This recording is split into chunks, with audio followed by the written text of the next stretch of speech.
বন্ধুরা একটা প্রশ্ন, তুমি লাস্ট টাইম কখন তোমার নিজেকে জিজ্ঞেস করেছিলে যে তুমি আসলে কোন কাজ করতে আগ্রহী? অনেকে বলে আমার তো কোনো ইন্টারেস্টই নেই। আসলে সেটা কি সত্যি?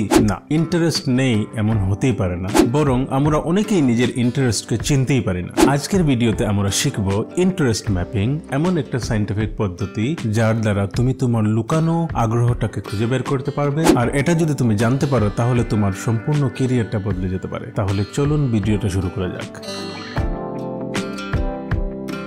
ইন্টারেস্ট ম্যাপিং হলো একটা সিস্টেমেটিক প্রসেস যেখানে তুমি তোমার হবি, পছন্দ, অপছন্দ, ফ্রি টাইমে কি করো ইত্যাদি লিখে তার ভেতরে প্যাটার্নটা খুঁজে বের করো। এটা শুধু একটা লিস্ট না, এটা একটা mind decoding process.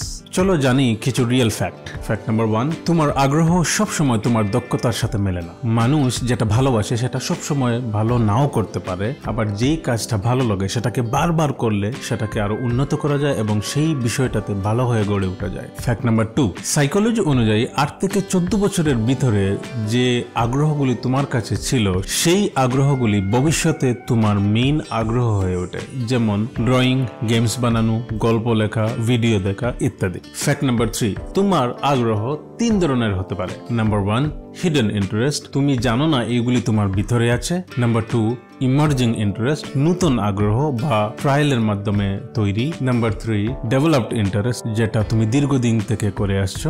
Interest mapping এই 3টা দিকগুলো ধরতে তোমাকে সাহায্য করে। নাও চলো একটা ব্রেইন স্টর্মিং এর লিস্ট তৈরি করা যাক। একটা কাগজ বা একটা নোটে লেখো কি করলে তোমার টাইমটা যেন হাওয়া হয়ে যায়, কোন টপিক নিয়ে কথা বললে তোমার থামতে ইচ্ছা করে না, কোন ভিডিওগুলো তুমি বেশি ব্রাউজ করো, কোন সমস্যাটা সমাধান করলে তুমি আনন্দ উপভোগ করো, আর নিজে থেকে ফ্রি টাইমে তোমার কি করতে ইচ্ছা করে বা তুমি কি করো। এইসব ক্যাটাগরিতে কমপক্ষে 25 পয়েন্টস লিখে রাখো, কারণ প্রথম 10টা সাধারণ বিষয় হতে পারে, কমন ইন্টারেস্ট, কিন্তু 20+ পরে যে আগ্রহগুলি তোমার বের হবে সেইগুলি তোমার আসল আগ্রহ বের করতে সাহায্য করবে বা সেইগুলি হবে তোমার আসল আগ্রহ।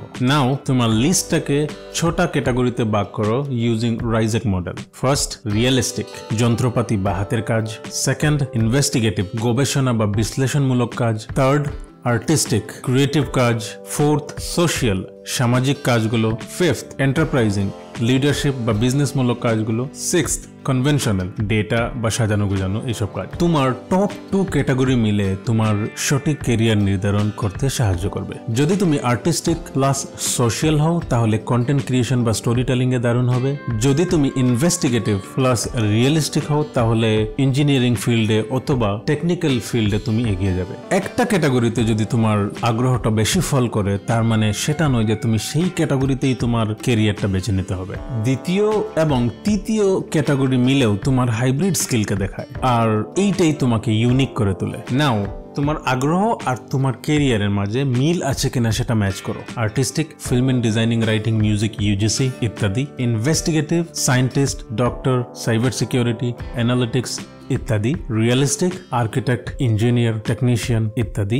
সোশ্যাল, কাউন্সিলর, শিক্ষক, HR ইত্যাদি। এন্টারপ্রাইজ, বিজনেস, সেলস, ম্যানেজমেন্ট ইত্যাদি। Conventional, data analyst, finance, accounting ইত্যাদি। আরেকটা ফান ফ্যাক্ট বা কনফিউজিং ফ্যাক্ট বলতে পারো যে তোমার আগ্রহ 3 থেকে 5 বছর পর বদলানো নরমাল। এটা তোমার স্কিল, এক্সপোজার আর এজ অনুযায়ী পরিবর্তিত হয়। তাই ক্যারিয়ার সবার ক্ষেত্রে ফিক্সড না, এটা ডাইনামিকও হতে পারে। আরেকটা গুরুত্বপূর্ণ বিষয় হলো যে ইন্টারেস্ট ম্যাপিং এর সাথে সাথে তুমি তোমার শক্তি এবং দুর্বলতাকেও চিহ্নিত করো।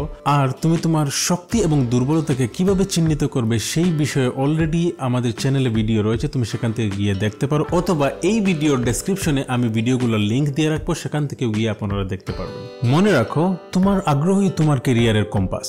তাই ইন্টারেস্ট ম্যাপিং করো, তোমার ভিতরের প্যাটার্নটা বুঝো এবং তোমার স্বপ্নের ক্যারিয়ারটা নির্ধারণ করো। আর ভিডিওটা যদি ভালো লাগে তাহলে লাইক, শেয়ার, সাবস্ক্রাইব এবং ফলো করতে ভুলবেন না। ধন্যবাদ।